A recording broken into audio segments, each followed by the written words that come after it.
Muy buenas noches, queridos televidentes.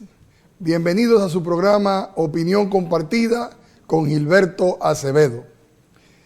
En esta oportunidad le damos gracias a Dios por poder estar aquí una vez más frente a sus pantallas, por su iluminación, por su sabiduría, por toda esa inteligencia que Dios pone en nuestras mentes y poder nosotros aquí desarrollar los temas que le tenemos en agenda, como siempre, súper interesantes, emitir una opinión y compartirla con ustedes. Esta noche tendremos un invitado muy especial. Tendremos al doctor Carlos Gabriel García, abogado, politólogo, experimentado comunicador e internacionalista.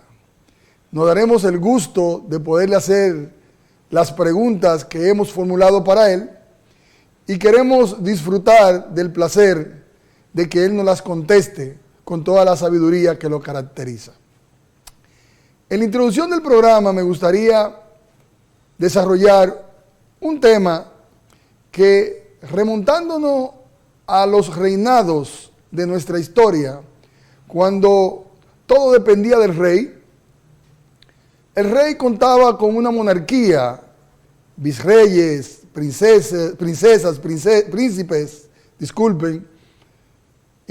duques, duquesas, lords, toda una servidumbre con el señor feudal, igualmente el pueblo, pues el rey protegía a todos.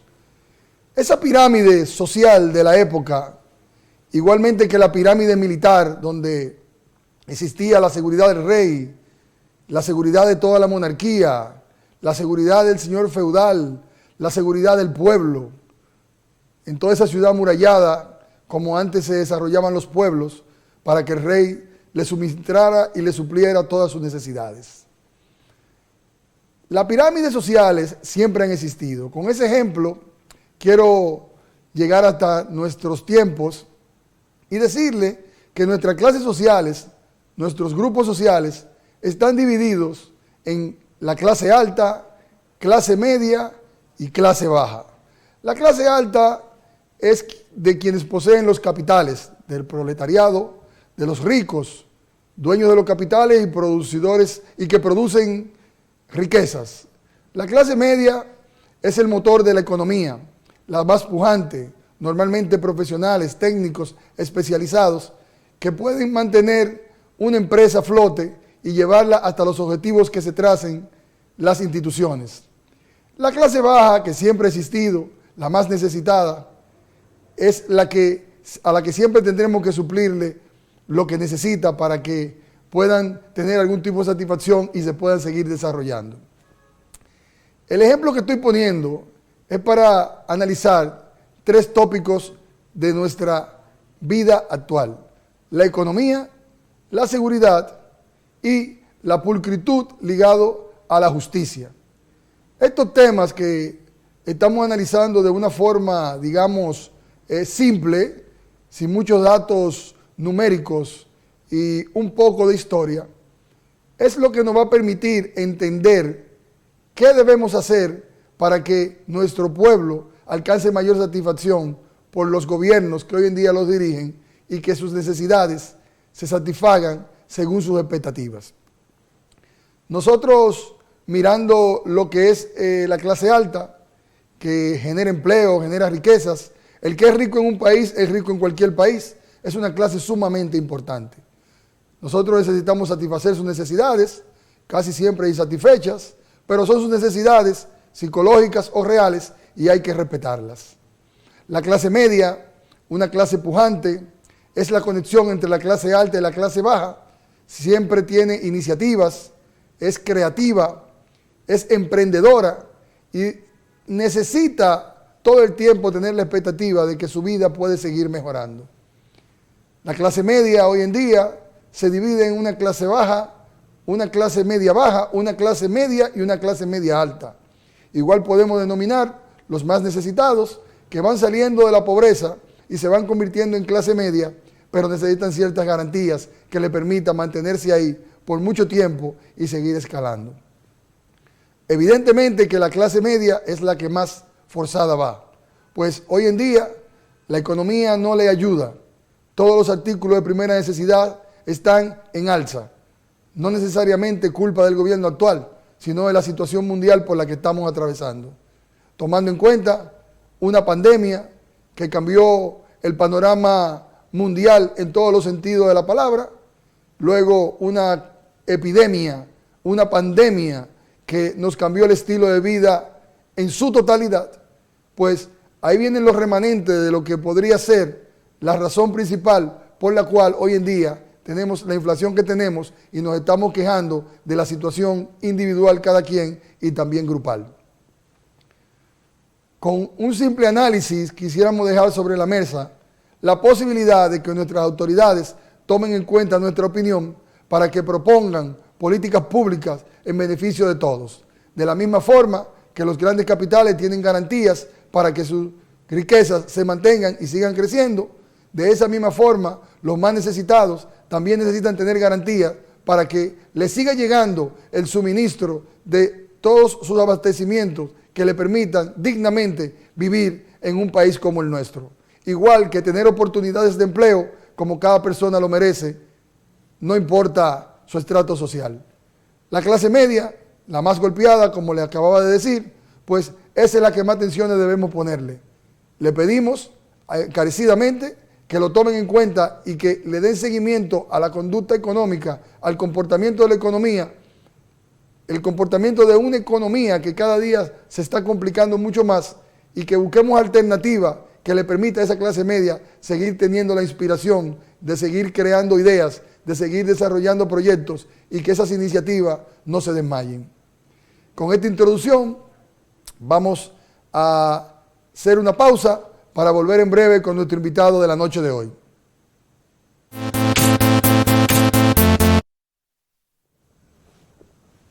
Muy buenas noches, querido televidente, estamos de vuelta. Quiero pedirle que, por favor, nos agreguen a las redes sociales, nos den seguimiento, para que puedan disfrutar del contenido que permanentemente estamos subiendo a nuestra plataforma digital. Para nosotros es muy importante contar con su opinión, con su participación, y es una manera de interactuar.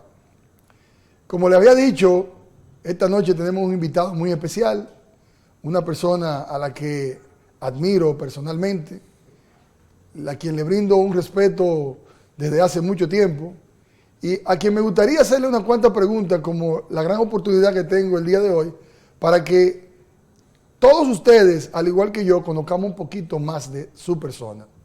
Una persona con una capacidad profesional incuestionable, abogado, politólogo, un hombre que ha tenido una gran experiencia en los medios de comunicación, en la comunicación en sí, y que toda esa experiencia la va a poder expresar, aunque sea de una forma breve, en esta exquisita entrevista. Me estoy refiriendo al doctor Carlos Gabriel García. Bienvenido, doctor. Gracias, Gilberto. Un altísimo honor para mí compartir este escenario contigo y hablar con los amigos televidentes de la República Dominicana y de aquellos que tienen su proyecto de vida fuera de nuestro país, pero que nos pueden dar seguimiento a través de las plataformas digitales. Así que estoy a tu disposición. Muchas gracias, doctor. La verdad es que le voy a confesar que en este momento estoy sintiendo una experiencia que no la había vivido nunca, y es que el momento que llega para entrevistar a una personalidad con el peso de su figura genera un poco de nervios. No porque uno no pueda, ni porque uno no tenga la capacidad para hacer la entrevista, pero sabiendo el desenvolvimiento y toda esa trayectoria que usted ha tenido a través del tiempo, pues genera un poco de nervios, pero esto es parte de la práctica. Con usted vamos a aprender hoy dos o tres cosas. Es un profesional de mucha experiencia. Llegaremos a hacerlo con el apoyo suyo y de otros colaboradores que están haciendo sus aportes. Sí, sí. Bueno, mire, doctor, la primera pregunta que yo quisiera hacerle a usted, para mí, para los televidentes, es: ¿cuándo comenzó su carrera política en la vida nacional? Ciertamente se inicia de manera formal a partir de mi llegada a la educación secundaria en la escuela Panamá, que de noche se llama Fray Cipriano de Utrera, que es entonces cuando adquiere la categoría de liceo. Yo estudié en esa escuela y a partir de ahí pues me contagié de los movimientos estudiantiles, de la forma en que se manifestaban, de la forma en que demandaban las conquistas sociales que la República Dominicana tenía en las escuelas y en la universidad, sobre todo Autónoma de Santo Domingo, los principales escenarios en que la juventud podía expresar todas sus energías, todas sus iniciativas, procurando arrancarle al régimen de turno, que era el del doctor Joaquín Balaguer, algún tipo de conquistas sociales. Entonces, a partir de esa experiencia, cuando llego a la Universidad Autónoma de Santo Domingo, pues tomó un escenario mayor. Ahí entro a los movimientos estudiantiles de manera formal y llegué a participar en la mayoría de las jornadas de protestas y de manifestaciones para rechazar situaciones del régimen de entonces. En ese escenario de la universidad puede decirse que es cuando se inicia mi carrera política como dirigente estudiantil. A partir de mi incursión ya formalmente en la Escuela de Derecho de la Universidad Autónoma de Santo Domingo, donde me recibí como doctor en Derecho, ya ahora ha variado esa denominación porque se llama licenciatura en Derecho en esta oportunidad. Ahí yo fundé un movimiento que se llamó Movimiento Socialista Democrático, que eran las ideas que realmente ocuparon mi atención. Yo siempre he creído en el socialismo democrático. Creo que es la expresión más cercana a los países con el desarrollo económico, político y social que tiene la República Dominicana. Esa es una teoría que no es la europea, que la europea es socialdemocracia. Pero una variable que es aplicable al desarrollo económico, político y social de los países con los indicadores que tiene la República Dominicana es el socialismo democrático, que Peña Gómez siempre se ocupó de que esa fuera la variable aplicada en nuestro país, en la República Dominicana, a través del Partido Revolucionario Dominicano y que tú conoces perfectamente. Entonces Peña Gómez, cuando yo fundo el Movimiento Socialista Democrático, prácticamente me captura, porque yo iba donde el líder del PRD, que era el representante para América Latina y el Caribe, luego fue vicepresidente a nivel mundial, iba donde él a brevar en su fuente. Entonces él vio inquietudes en mí que lo aproximaban a su pensamiento político y humanista, y entonces un día cualquiera me dijo, yo pienso que tú debes trabajar conmigo. Digo yo me quedé prácticamente de piedra, porque esa era una ilusión para cualquier joven como yo, todavía estudiante universitario. Y digo yo, pero ¿de qué manera? ¿Cuál sería mi tarea? Dice, no, tú tienes que ser asistente político mío. Se me abrió el cielo cuando ese hombre, ese gigante de la historia dominicana y de la política mundial, me convoca a una jornada de trabajo alrededor de su figura, de su trayectoria, de su liderazgo.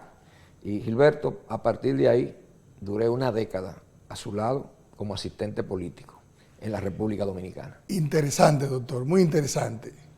Escuchando cómo usted se inició en la política, veo como que su vida corrió algún tipo de riesgo durante estuvo en la universidad. Eran tiempos difíciles, los 12 años de Balaguer, donde los jóvenes que tenían un pensamiento diferente a lo que el régimen quería o imponía en ese momento, pues se veían en situaciones difíciles, me imagino yo. Ciertamente era un desafío porque el régimen de Balaguer era un régimen de mano dura, de una mano de hierro para mantenerse. El brazo político no era el Partido Reformista, como se llamaba entonces, porque después derivó en el Partido Reformista Social Cristiano.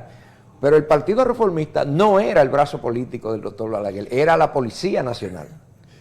¿Tiene usted alguna anécdota, doctor, que le haya pasado en esa carrera política inicial mientras estuvo cursando el doctorado en la UAS en Derecho? Bueno, definitivamente la anécdota, una de ellas, de las anécdotas que pueden ser fundamentales, son aquellas en cuanto la juventud como nosotros caía apresado. Nosotros en varias ocasiones pasamos por esa experiencia y realmente eran experiencias difíciles porque cuando te apresaban, tú durabas 1 y 2 días con dificultades para entrar en contacto incluso hasta con tus familiares.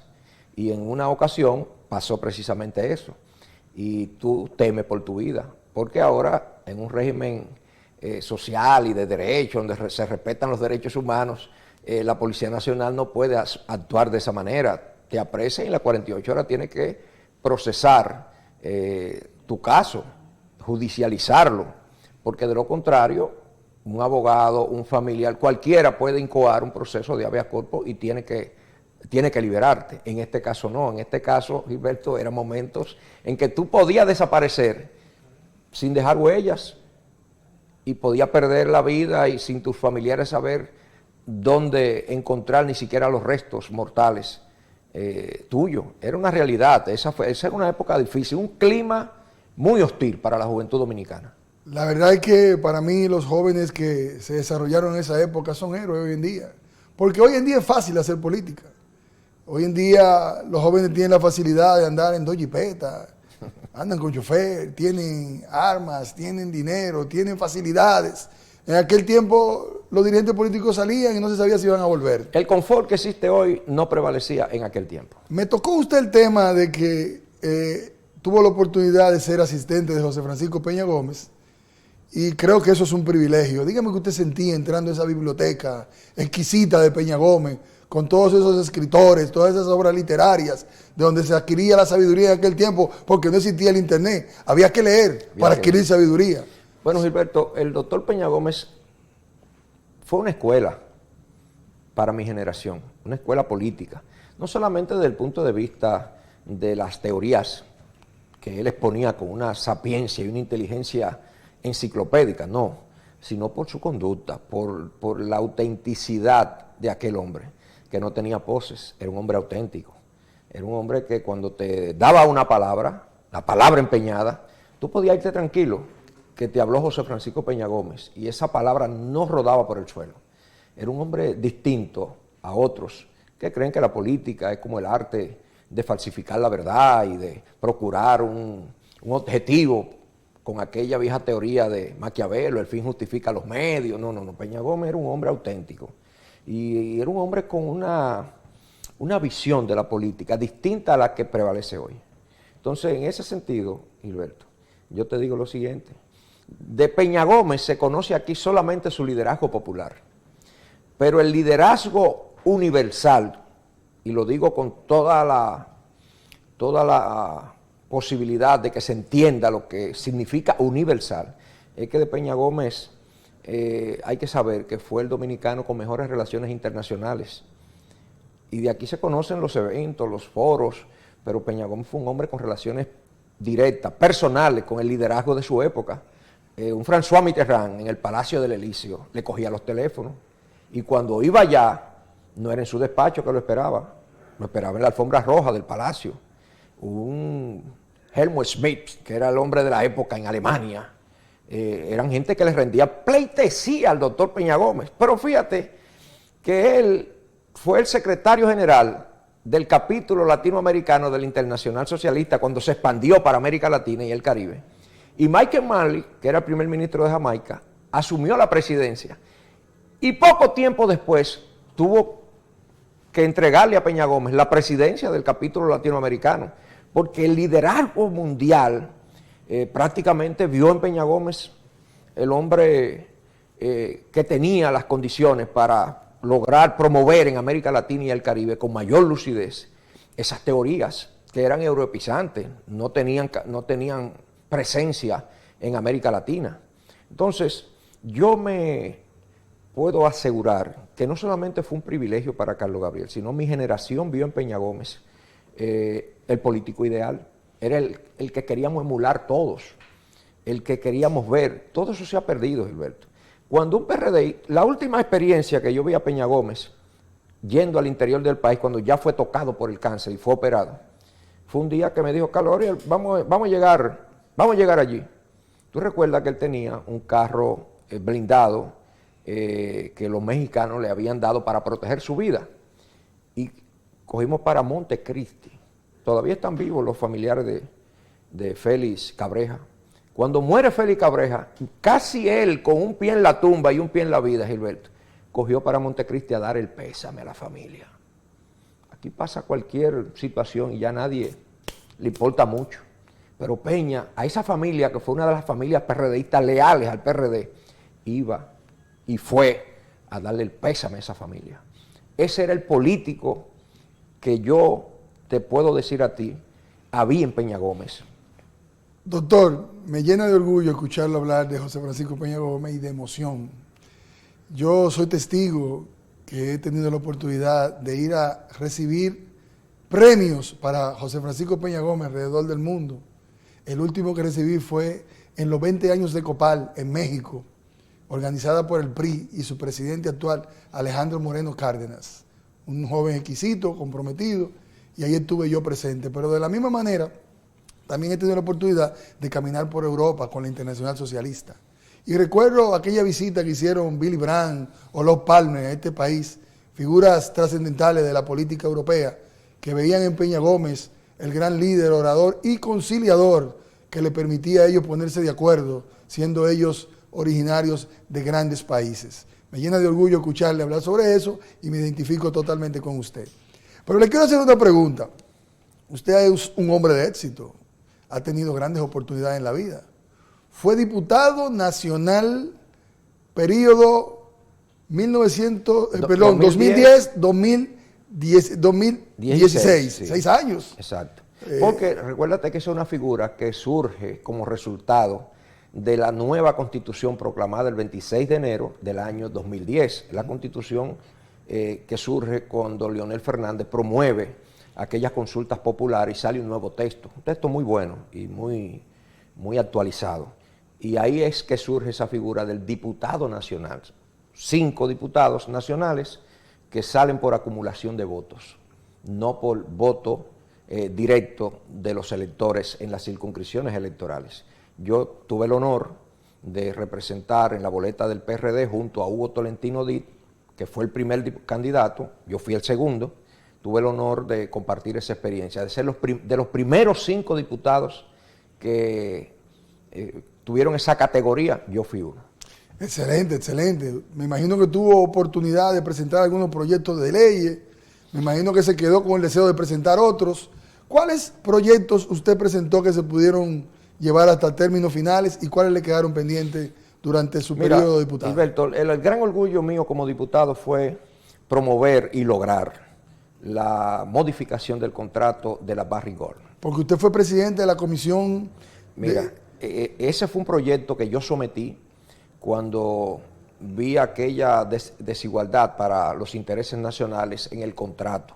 No porque fuera un contrato que pudiera calificarse como de irrisorio para los intereses nacionales, no.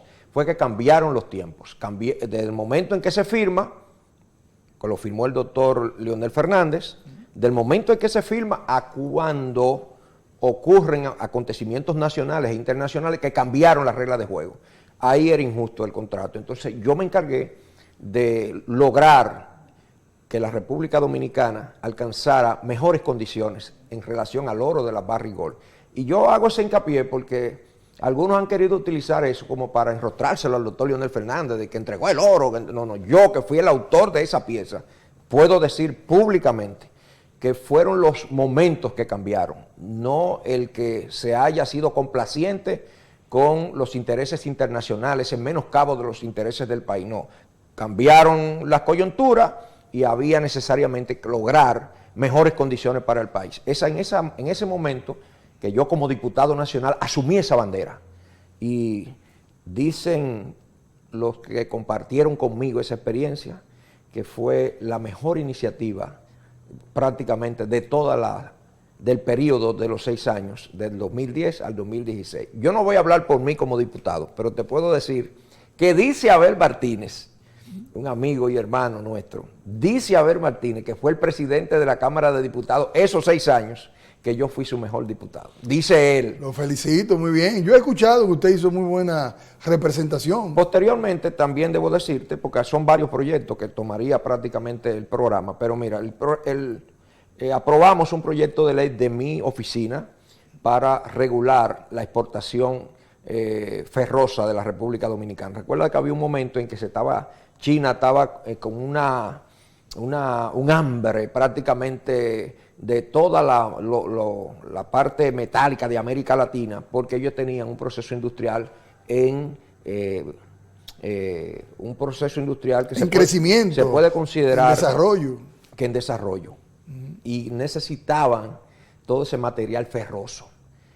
Y aquí se llevaban las alcantarillas, se llevaban las barandillas que protegían las carreteras, se llevaba el cableado eléctrico, los alambres de púa. Todo se lo estaban llevando y no había una salida, no la había.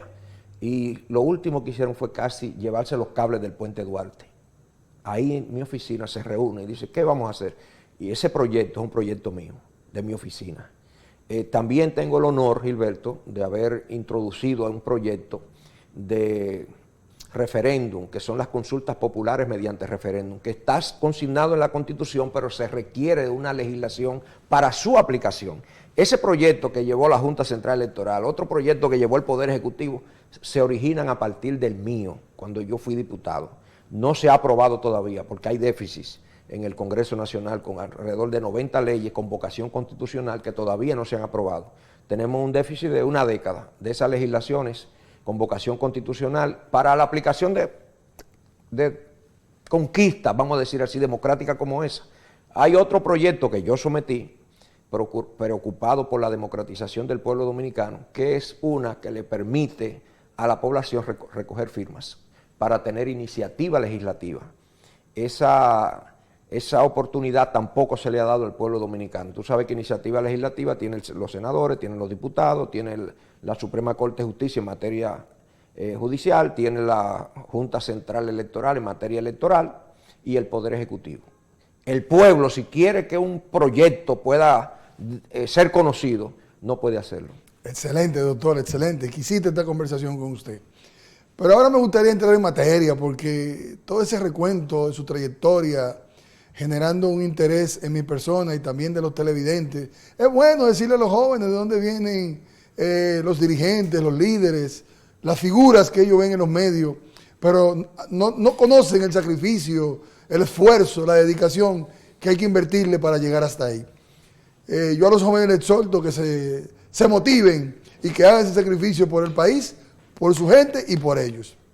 Mire, señor Carlos Javier García, me gustaría saber qué usted opina del panorama político actualmente en la República Dominicana. Mira, los discursos del gobierno y de la oposición te pueden dar una apreciación, pero la realidad hoy de la República Dominicana y de la democracia dominicana es que hay que esperar todavía hasta el mes de junio, julio, que se puedan asentar las fuerzas políticas ya con sus propuestas presidenciales. Se sabía que el presidente Luis Abinader va a procurar una repostulación, porque aquí hay una equivocación con eso. No es la reelección, es una repostulación. La reelección la materializa el pueblo con su voto. Lo que va a hacer el PRM es repostular al presidente Luis Abinader. Ya la reelección la determina el pueblo dominicano, sobre todo la población electoral, cuando acude a los colegios electorales. Todos sabíamos que el doctor Leonel Fernández dio el paso de construir la fuerza del pueblo a imagen y semejanza de su liderazgo, inconforme con lo que sucedió en la convención de octubre del 2019. ¿Qué sucede, Gilberto? El PLD no tenía una propuesta definida. Fue ahora en la consulta que ellos lograron sacar su propuesta presidencial, que la ocupa Abel Martínez. Entonces hay que darle a él el tiempo, por lo menos de 60 a 90 días, de que pueda armar todo su proyecto político con miras a esas elecciones del año 2024. Entonces usted me dice que ya los candidatos están seleccionados en los tres principales partidos que van a aspirar a la candidatura presidencial, aunque no sea oficialmente, falte el proceso estatutario, legal de la Junta Central Electoral, pero ¿usted cree que en esa definición del momento nosotros tengamos un presidente en primera vuelta? Hoy las encuestas no apuntan a una primera vuelta. Hoy nosotros esperamos que pudiera ocurrir un desenlace en primera vuelta. Lo logró Danilo Medina, lo logró Leonel Fernández. Leonel Fernández ha ganado en las dos versiones siendo presidente y siendo oposición, porque en el 2004 ganó en primera vuelta, siendo candidato de la oposición, era el PRD el que estaba en el poder. Y el pueblo dominicano se inclina hacia soluciones de esa naturaleza.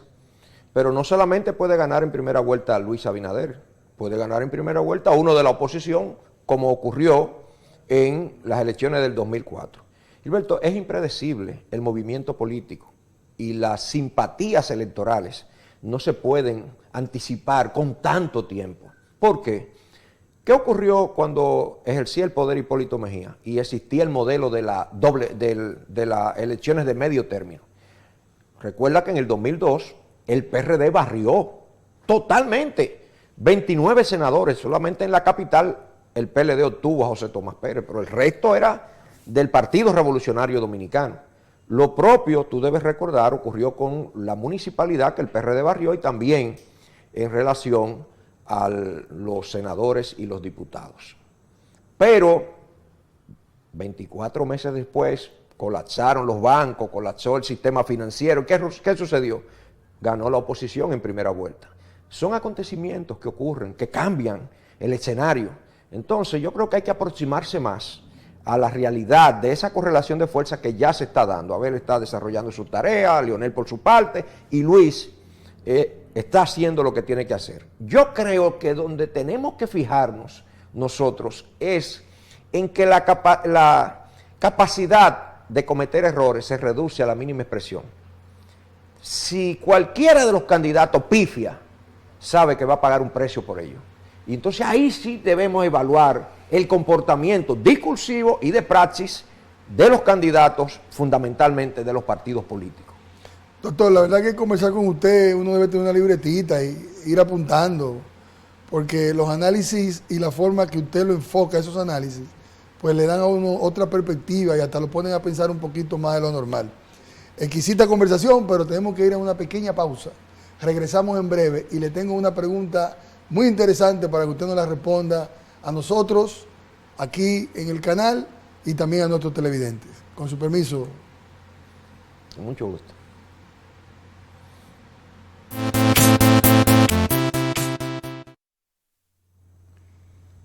Aquí estamos de vuelta, queridos televidentes, en una entrevista histórica con el doctor Carlos Gabriel García, que ha estado exponiéndonos sus puntos de vista con los diferentes temas que le hemos ido tratando. Nos sentimos satisfechos y queremos seguirle haciendo algunas otras para que él nos siga contestando. Doctor, yo quisiera que usted me haga una analogía sobre 3 aspectos de la vida nacional. Me refiero a lo que es la economía, la seguridad, la transparencia y le voy a agregar otro, que será la justicia, que viene de la mano con la consecuencia de no ser transparente. ¿Qué opina usted sobre esos 4 aspectos, 4 temas importantes sobre lo que está sucediendo actualmente en la República Dominicana? Mira, el modelo que ha inaugurado Luis Abinader desde su advenimiento al poder el 16 de agosto del año 2020, es un modelo que tú puedes estar en su apoyo o en su cuestionamiento, pero debe de admitir que ha hecho un gran esfuerzo para transparentar la vida pública en nuestro país. Esa es una bandera que él tiene. El Ministerio Público nunca antes había tenido el nivel de independencia que exhibe hoy. Él se lo entregó a la sociedad civil prácticamente. Fue la sociedad civil que le puso nombre y apellido a quien quería como en la Procuraduría General de la República. Y él no solamente le complació, sino que le hizo un happy hour, 2 por 1, porque en el mismo decreto nombró a Jenny Berenice también, que tenía mucho apoyo y mucho prestigio en esa misma sociedad civil. Por eso yo siempre he dicho, si fracasa ese Ministerio Público, no fracasa Luis, fracasa la sociedad civil, porque fue esa sociedad quien solicitó y quien pidió que fuera designada la Mutual, que hoy está junto con otro joven valioso, como es Wilson Camacho, dirigiendo esa instancia del Poder Judicial, que es el brazo coercitivo del Estado. En términos de la seguridad, sí, yo tengo mis dudas. Para mí, el Ministerio de Interior y Policía no ha cumplido mis expectativas la está dirigiendo un gran amigo mío, pero creo que se ha desbordado, se ha descontrolado el tema de la seguridad ciudadana y luce como abrumado en relación a los hechos.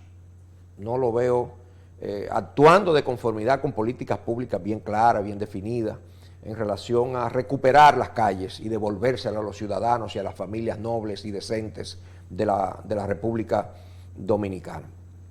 La economía, hay que admitir que Luis Abinader ha quedado bien. No en relación a la economía dominicana, sino en relación a los presidentes de otros países que han colapsado.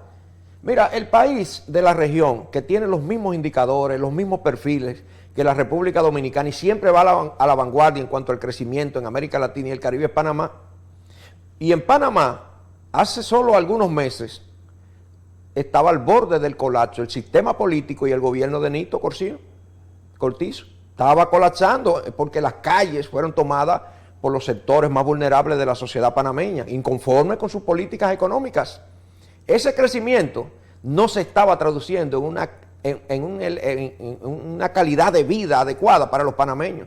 Lo propio ocurre con la República Dominicana, pero Luis ha tenido la aplicación, no de un manual, porque no existía manual para esto. Son producto de la creatividad y de la visión de un jefe de Estado, y él ha tenido mucha certeza en las medidas que ha tomado, sobre todo en el subsidio de sectores clave. En América Latina, pocos presidentes tomaron la medida de subsidiar el combustible. Luis le puso 36 mil millones de pesos en el año 2022 al subsidio de los combustibles. Tú te preguntarás, pero ¿cómo resiste la economía dominicana en un subsidio de ese nivel? Y fue lo adecuado. El tiempo lo ha demostrado, porque si tú permites que subieran los combustibles, iba a subir prácticamente todo, se iba a desatar un proceso inflacionario que dicen los entendidos en materia económica que es el peor impuesto que se le puede colocar a un país. Gilberto, fueron 89 mil millones de pesos en subsidios en el año 2022. 89 mil millones. Entonces, él hizo lo correcto. Y sobre todo, para los sectores más precarios, los más vulnerables. Él se ocupó de que esa gente comiera, de que esa gente tuviera por lo menos lo necesario para subsistir. Y lo logró. Para mí, ese es uno de sus éxitos personales. Ahora, es sostenible en el tiempo, porque todo eso se ha tenido que hacer con préstamos, porque la oposición no le ha aprobado modificación para una reforma fiscal, le ha negado el voto calificado que se necesita para lograr aumentar la recaudación mediante una reforma fiscal, se le ha negado. Tampoco se le ha permitido hacer ningún tipo de reformas administrativas. Todas las que ha intentado se la han desmontado con un discurso hostil los líderes de la oposición. Y es correcto de parte de la oposición hacer su trabajo. Lo que no se puede jugar, distinguido amigo Gilberto Acevedo, es con la estabilidad económica. Yo no creo que ni desde el gobierno ni desde la oposición se pueda jugar con esa estabilidad. Eso hay que preservarlo. No importa lo que ocurre en la democracia dominicana, hay que preservar eso. Ahora, ¿cuál es el reto de Luis y del gobierno, del equipo económico? Lograr una mejor distribución del ingreso nacional. Ese ha sido un déficit que ha tenido la clase política desde hace más de 3 décadas. ¿Por qué? Porque hemos crecido alrededor de un 5%. Desde la victoria de Juan Bosch en el 20 de diciembre de 1962, después de la caída de la tiranía trujillista, hasta el día de hoy, Gilberto, hemos crecido un promedio de un 5% promedio. Sin embargo, sigue creciendo la pobreza.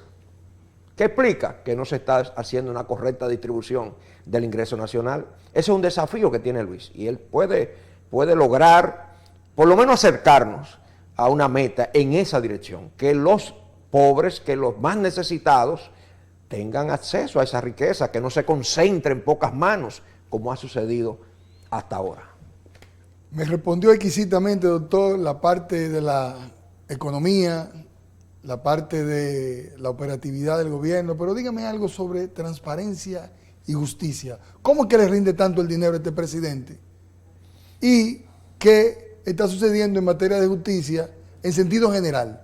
Porque hemos visto varios expedientes de corrupción, hemos visto varios funcionarios del gobierno que a entender de la justicia han cometido errores y lo han desvinculado de sus posiciones, y hemos visto un presidente decidido a que el que lo haga mal, ponerlo a un lado y que lo sometan a la justicia. Bueno, tú lo has lo has dicho con palabras muy precisas. Él se lo ha señalado a sus colaboradores. Yo tengo amigos, pero no cómplices. Es decir, ustedes hacen un desafuero con la economía del gobierno y del Estado y lo hacen en provecho propio de sus familias. No cuenten conmigo. Y eso ha prosperado en un mayor nivel de conciencia de los funcionarios del Estado dominicano. Se nota, se percibe que hay más cuidado, de que no habrá una protección del jefe del Estado a ningún funcionario a ningún nivel, y lo ha demostrado con los cambios, con la forma en que se expresa, y yo te puedo asegurar que en esa materia no está la debilidad del gobierno. La oposición tendrá otras oportunidades, otras formas de lograr construir una mayoría electoral, seduciendo una mayoría del pueblo dominicano, pero no atacando el tema de la transparencia. Bueno, Transparencia Internacional le ha reconocido precisamente con 2 o 3 niveles en favor de esa transparencia en los estudios que ha hecho últimamente. Usted me está diciendo a mí que el comportamiento del servidor público ha cambiado, que se nota. Bueno, es un cambio que es un proceso. Tú sabes que eso no se logra de un día para otro. La corrupción administrativa es un cáncer de la democracia, ha debilitado mucho los sistemas latinoamericanos y eso hay que trabajarlo, eso no se logra en 24 meses. Pero él ha puesto el primer paso. Doctor, pero de la forma que usted me desglosó estos temas de esta pregunta que yo le hice, según usted me ha contestado, entonces el presidente Luis Abinader gana en primera vuelta. No, porque... ¿No se le va a hacer difícil? Mira, él tiene una oportunidad. Ahora, para mí hay factores que están fuera de control. El tema de la clase media, que fue tu introducción en este espacio, yo creo que él tiene que ponerle mayor atención a la suerte de la clase media, que está sufriendo y está pagando las consecuencias del deterioro económico mundial, porque no es un paraíso en el que estamos viviendo. No es verdad, yo no puedo venir aquí a tu espacio, Opinión Compartida, a compartir mi opinión comprometida políticamente. Yo tengo en esta oportunidad la ocasión de ser equilibrado en mi juicio, porque no tengo compromisos políticos partidarios. Ahora te estoy hablando como un profesional preocupado por la suerte de mi país. Y espero que la consulta electoral venidera sea la adecuada para definir los destinos nacionales por los próximos años. Y quiero un país donde mis nietos, mis hijos, sigan desarrollando sus talentos y sus virtudes y que la sociedad les permita esa oportunidad. Esa es mi visión. Yo creo que él tiene que librar una batalla para proteger a la clase media de la República Dominicana. Está siendo golpeada severamente y no creo que haya soluciones tan fáciles políticas para decir hoy aquí, en esta silla que tú me has permitido frente al país, que hay una solución de primera vuelta. Yo creo que los propios colaboradores del presidente Luis Abinader tienen que trazar una estrategia más inteligente. Si fuera yo asesor de ese proyecto político, no le pongo esa presión de que es primera vuelta o nada, porque si Luis saca un 49, 48, un 47, un 46, de 45 hacia arriba, un presidente en ejercicio de 45 para arriba tiene todas las oportunidades de una segunda vuelta exitosa. Entonces, ¿por qué ponerte esa presión? Para después tener que explicar, si no sucede lo que tú estás diciendo, tener que explicarle a tus seguidores de que ahora sí. No, entonces yo creo que la respuesta adecuada puede ser, no, en este momento todas las investigaciones que tenemos dicen que el presidente gana en primera, en segunda, en tercera, en cuarta, en quinta vuelta. ¿Y cuál es el problema? ¿Qué te quita eso? Te da la oportunidad de decir que gana como quiera. Entonces yo creo que el discurso va a ser muy importante, Gilberto, ahora. El discurso político con miras a las elecciones del año 2024. Porque puede comprometer un proyecto con preguntas como esa, que parecen sencillas, pero tú sabes lo que es desmontar el ánimo, desmontar las expectativas de un equipo político. Tú sabes las consecuencias que eso trae. Peña sacó un 47, pero fue desde la oposición.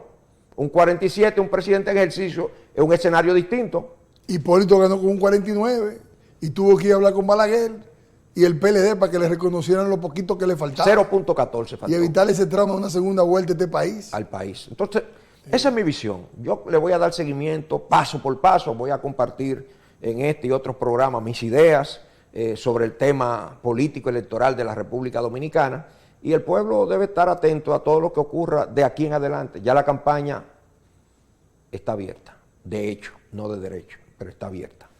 Me gustó su análisis, doctor, sobre ese aspecto. Pero hay un detalle. Las necesidades de las diferentes clases sociales son diferentes, totalmente diferentes. Lo que necesita un pobre no es lo que necesita una clase media, lo que necesita una clase media no es lo que necesita la clase alta. Los pobres son mayoría y la clase media le sigue los pasos en cuanto a cantidad de votantes. Porque muchos clase media han pasado a ser clase baja y otros clase media han pasado a ser clase alta en minoría. ¿Cómo el gobierno puede satisfacer las necesidades de cada una de esas clases sociales y que todos queden conformes? Aparentemente, la clase alta ha tenido muy buena recepción, muy buen apoyo por los grandes proyectos que el gobierno necesita que la clase pudiente, los dueños de los capitales, participen en la economía. La clase media ya la hemos tratado aquí, sabemos que está golpeada, pero los precios de los productos de primera necesidad para los más necesitados que ganan un sueldo que no nos imaginamos cómo ellos lo pueden rendir a que les sirva para alimentarse ellos y a su familia. ¿Cómo se puede solucionar eso? Bueno, ahí está el gran desafío del gobierno. Ese es el principal desafío de la reelección del presidente Abinader, la inflación. Y sobre todo aquella que afecta el poder adquisitivo de esos sueldos de miseria, de esos salarios de miseria, que reciben los que tienen el privilegio de trabajar, otros que se desarrollan en la informalidad de la economía. Ahí está el gran desafío del presidente de la República. Pero no, Gilberto, para mí como estudioso de la sociedad dominicana, no son los pobres que deciden las elecciones. Las elecciones de la República Dominicana y del mundo las decide la clase media. Esa es la que hace opinión pública, esa es la que tiene contacto directo con los pobres, esa es la que incide en la construcción de una mayoría electoral de manera más determinante que los mismos pobres. Y son los que tienen mayor firmeza cuando toman una decisión de ejercer el derecho al sufragio a favor de un candidato. Esa es la realidad. Y son medidas sencillas. Yo no estoy planteando aquí que el presidente de la República haga una revolución a favor de la clase media. Yo te pongo un ejemplo. El Banco Central ha tomado una decisión de subir los niveles de su política monetaria, las medidas monetarias que ha tomado. Está por 8.50 alrededor. Esa medida la han tomado otros países. La Reserva Federal de los Estados Unidos incluso la ha tomado, por eso la toma la República Dominicana, para evitar que haya una fuga de capitales hacia esos escenarios como los Estados Unidos. Pero mira, no, te voy a decir lo siguiente.